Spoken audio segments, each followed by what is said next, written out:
హిమాచల్ ప్రభుత్వానికి ఎత్తుపెట్టింది తాజా రాజ్యసభ ఎన్నిక. ఇలా కూడా జరుగుతుందా అనే లెవెల్లో హిమాచల్ రాజకీయాలు అందరినీ షాక్ గురిచేస్తున్నాయి. ముఖ్యంగా కాంగ్రెస్ పార్టీకి ఇది పెద్ద షాక్. కోలుకుంటున్న పరిస్థితులపై తాటికాయ పడ్డట్లు మారింది సిచ్యువేషన్. ఒక రాజ్యసభ ఎన్నికతో ఏకంగా రాష్ట్ర ప్రభుత్వానికే ఎసరొచ్చింది. ఎమ్మెల్యేల తరలింపులు, తాలింపులు, తలంబ్రాలు, రీసార్ట్ రాజకీయాలు మొదలయ్యాయి. ప్రస్తుతం హిమాచల్ పొలిటికల్ సంక్షోభం చాలా సందేహాలను రేపుతోంది. ఇంతకీ ఈ పరిస్థితి ఎందుకొచ్చింది? Let's focus.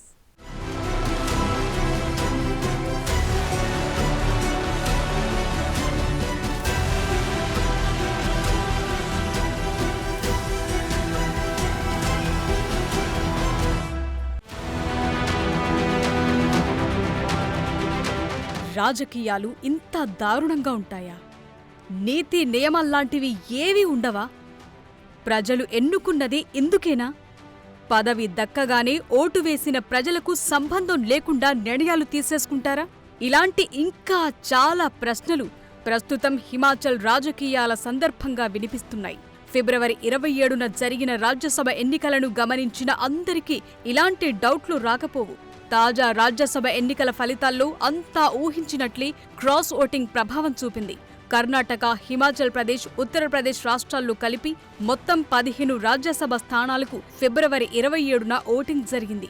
ఈ సందర్భంగా పలు పార్టీలకు క్రాస్ ఓటింగ్ ప్రభావం స్పష్టంగా కనిపించింది. హిమాచల్ ప్రదేశ్, ఉత్తరప్రదేశ్లలో బీజేపీకి అనుకూలంగా ఫలితాలు రాగా కాంగ్రెస్ పార్టీకి కలిసి వచ్చింది.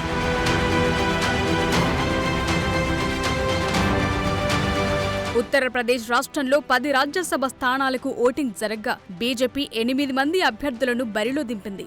సమాజ్వాదీ పార్టీ 3 నిలిపింది. అయితే 7 సమాజ్వాదీ పార్టీ ఎమ్మెల్యేలు బీజేపీకి అనుకూలంగా క్రాస్ ఓటింగ్ చేసినట్లు తెలిసింది. దీంతో బీజేపీ పోటీ చేసిన 8 స్థానాల్లో విజయం సాధించింది. ఎస్పీకి 2 రాజ్యసభ స్థానాలొచ్చాయి.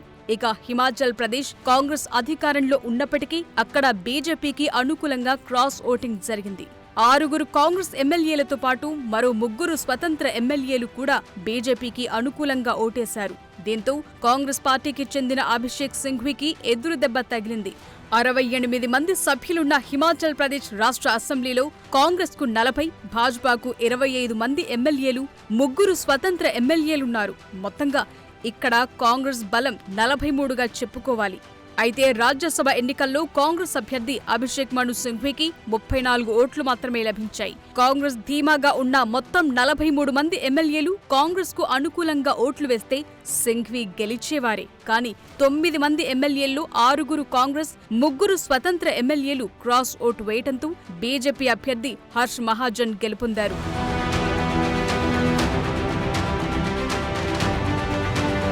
రాష్ట్రంలో కాంగ్రెస్ రాజ్యసభ సీట్ గెలుచుకునే సంఖ్య ఉన్నప్పటికీ బీజేపీకి అనుకూలంగా క్రాస్ ఓటు వేశారని ఆరోపిస్తూ కాంగ్రెస్ ఓటమిని అంగీకరించింది. జరిగిన మోసాన్ని గుర్తు చేస్తూ కాంగ్రెస్ పార్టీ నేతలు బీజేపీపై మండిపడుతున్నారు. ఇక కాంగ్రెస్కు చెందిన 9 మంది ఎమ్మెల్యేలు బీజేపీ అభ్యర్థి హర్ష్ మహాజన్కు ఓటు వేస్తే 2 అభ్యర్థులకు ఒక్కొక్కరికి 34 సీట్లొచ్చాయి. ఇది టైకు దారితీసింది.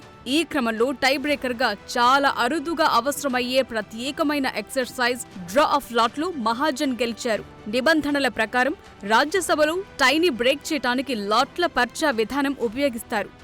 తమ ఎమ్మెల్యేలను బీజేపీ తమ వైపునకు తిప్పుకుందని కాంగ్రెస్ ఆరోపిస్తోంది. అయితే కాంగ్రెస్ పార్టీ కంటే ఎక్కువ ఓట్లున్న బీజేపీకి పడటంతో హిమాచల్ ప్రదేశ్ రాష్ట్రంలో కాంగ్రెస్ పార్టీకి సరైన మెజార్టీ లేదని బీజేపీ నేతలంటున్నారు. మరోవైపు హిమాచల్ రాష్ట్ర మంత్రి విక్రమాదిత్య సింగ్ తన పదవికి రాజీనామా చేయటం మరింత సంచలనంగా మారింది. దీనిపై రాజ్యసభ సభ్యుడిగా ఎన్నికైన హర్ష్ మహాజన్ స్పందిస్తూ విక్రమాదిత్య మంచి పని చేశాడు, ఇంకా చాలా మంది కాంగ్రెస్ ఎమ్మెల్యేలు కూడా రాజీనామా చేస్తారన్నారు. కొన్ని రోజుల్లోనూ గంటల్లోనూ కాంగ్రెస్ పార్టీ ప్రభుత్వం పడిపోతుందంటూ వ్యాఖ్యానించారు. और किस तरह देखते विक्रमादित्य का जो आज रिजाइन किया है? देखो, विक्रमादित्य जी ने जो प्रेस कॉन्फ्रेंस में कहा है वो बिल्कुल ठीक कहा है और सहमत हूँ। और एक वो ऐसी बाप के बेटे हैं जो हमारे भी राजनीति और जिस तरह से उनको जिलीलत करे जा रहा था इसमें मिनिस्ट्री में, जिस तरह से अनदेखी की जा रही थी, उन्होंने विरोध नहीं किया। रिजाइन करके उन्होंने अपनी नैतिकता दिखाई है और एक वो टॉल लीडर है हिमाचल के, यंग लीडर है, नौजवानों के लीडर हैं और उन्होंने तो ठीक किया पर अब और भी डिजाइन हो और ही मंत्री रिजाइन करेगा और भी टच में सरकार कितने दिन के मेहमान मानते हैं आप? अब तो कुछ दिन लगेंगे और दिनों की बात है, घंटों की भी हो सकती है। ఇదిలా ఉండగా రాజ్యసభలో క్రాస్ ఓటింగ్ కు పాల్పడిన కాంగ్రెస్ రెబెల్ ఎమ్మెల్యేలు అజ్ఞాతంలోకి వెళ్లిపోయారు. ఫిబ్రవరి 28న వారంతా ప్రత్యేక చాపర్లో పంచకులను వదిలేసి రహస్య ప్రాంతానికి వెళ్లినట్టు తెలుస్తోంది. అయితే ఈ రెబెల్ ఎమ్మెల్యేలంతా కొంతకాలం నుండి సీఎం సుఖ్వీందర్ పై అసంతృప్తిగా ఉన్నారని, ముఖ్యమంత్రిని మార్చాలని ఇప్పటికీ పార్టీ హైకమాండ్కు విజ్ఞప్తి చేసినట్టు తెలిసింది. అధిష్టానం నుంచి ఎలాంటి చర్యలు లేకపోవడంతోనే వారు క్రాస్ ఓటింగ్కు పాల్పడినట్లు సమాచారం.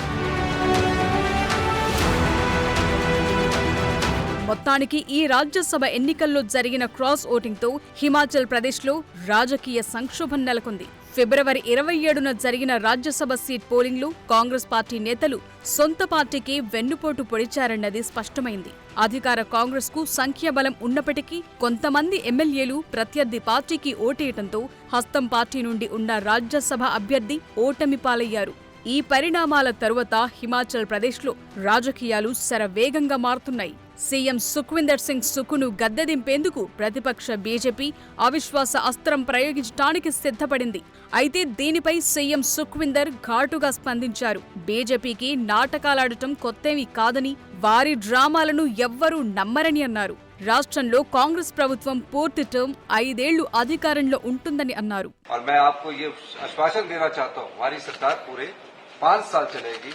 कोई राज्यसभा के वोट के बाद जो हमारी अभी परिस्थितियां है वहाँ हमारी मेजोरिटी है और ये भी ना सोचे कुछ उनके साथ के विधायक भी हमारे संपर्क में हैं, तो निश्चित तौर पर मैं ये दावे के साथ कह सकता हूँ कि भारतीय जनता पार्टी जो ड्रामा करना चाह रही है कर रही है और उस ड्रामे को अच्छा निभा रही है और अच्छे कलाकार हैं। ఇక కాంగ్రెస్ నేతల క్రాస్ ఓటింగ్ తో హిమాచల్ నుంచి రాజ్యసభకు ఎన్నికైన బీజేపీ అభ్యర్థి హర్ష్ మహాజన్ మాట్లాడుతూ రాష్ట్రంలో త్వరలోనే భాజపా ప్రభుత్వం ఏర్పాటు చేస్తుందని ధీమా వ్యక్తం చేశారు. కాంగ్రెస్ ఎమ్మెల్యేల నుంచి తమకు ఫోన్లు వస్తున్నాయని, చాలా మంది టచ్ లో ఉన్నారని తెలిపారు. నైతిక బాధ్యత వహిస్తూ సీఎం సుఖ్వీందర్ రాజీనామా చేయాలని డిమాండ్ చేశారు. ఇది జరిగిన కొంతసేపటికే హిమాచల్ మాజీ సీఎం జైరామ్ ఠాకూర్ నేతృత్వంలోని భాజపా శాసనసభా పక్షం ఫిబ్రవరి 28న రాష్ట్ర గవర్నర్ శివ్ ప్రతాప్ శుక్లాను కలిసింది. కాంగ్రెస్ ప్రభుత్వంపై అసెంబ్లీలో అవిశ్వాస తీర్మానం పెట్టేందుకు అనుమతి కోరినట్లు తెలుస్తోంది. దీనిపై భాజపా ఎమ్మెల్యేలు మాట్లాడుతూ అసెంబ్లీ వ్యవహారాలపై ఫిర్యాదు చేసేందుకే గవర్నర్ను కలిసినట్టు తెలిపారు. అయితే రాష్ట్రంలో ఫిబ్రవరి 28 నుంచి బడ్జెట్ సమావేశాలు ప్రారంభమయ్యాయి. ఉదయం సభ ప్రారంభం కాగానే భాజపా ఎమ్మెల్యేలు ఆందోళనకు దిగారు. దీంతో 15 మంది ప్రతిపక్ష బీజేపీ సభ్యులను స్పీకర్ సభ నుంచి సస్పెండ్ చేశారు. వీరిలో శాసనసభ ప్రతిపక్ష నేత జైరామ్ ఠాకూర్ కూడా ఉన్నారు. అనుచిత ప్రవర్తన కారణంగానే వారిని సస్పెండ్ చేసినట్లు సభాపతి తెలిపారు. అనంతరం సభను వాయిదా వేశారు. కాగా రాష్ట్రంలో కాంగ్రెస్ ప్రభుత్వం నైతికంగా ఓటమి పాలైందని, తక్షణమే ప్రభుత్వం దిగిపోవాలని డిమాండ్ చేస్తూ ప్రతిపక్ష బీజేపీ నేతలు గవర్నర్ను కలిశారు.